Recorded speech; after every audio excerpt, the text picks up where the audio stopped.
ఈరోజు ఒక్కసారి మీకు తెలియని విషయం కాదు, మీడియాకు తెలియని విషయం కాదు, ప్రజలకు తెలియని విషయం కాదు.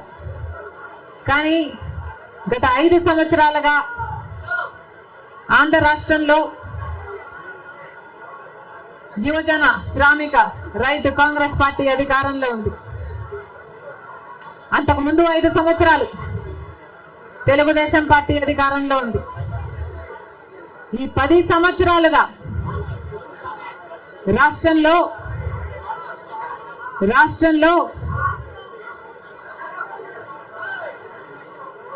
అభివృద్ధి జరిగిందా అంటే ఏమిటి సమాధానం? మన రాష్ట్రం ఏర్పడే నాటికి మన రాష్ట్రానికి ఉన్న అప్పులు 1,00,000 కోట్లు.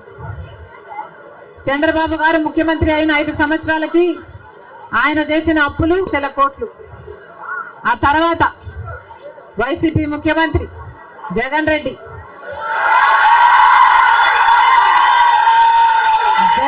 గారు చేసిన అప్పులు 3,00,000 కోట్లకు పైన. మొత్తంగా ఈరోజు అప్పులు 6.5 లక్షల కోట్లు. రాష్ట్రానికి చెందిన అప్పులు, కార్పొరేషన్లకు చెందిన లోన్లు చెల్లించాల్సినవన్నీ కలుపుకుంటే 10 లక్షల కోట్ల అప్పుల భారం ఆంధ్ర రాష్ట్రం మీద ఉంది.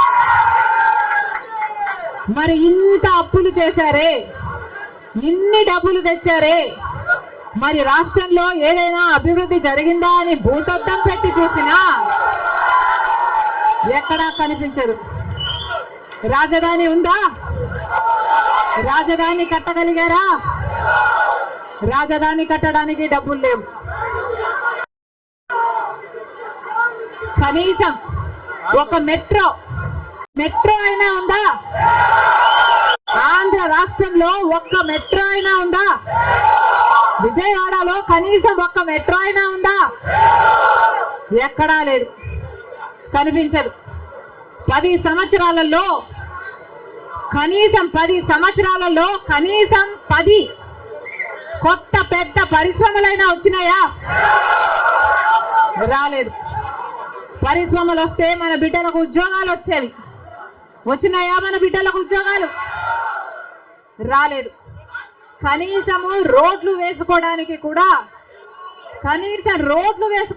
కూడా డబ్బులు లేవు ఆంధ్ర రాష్ట్రంలో.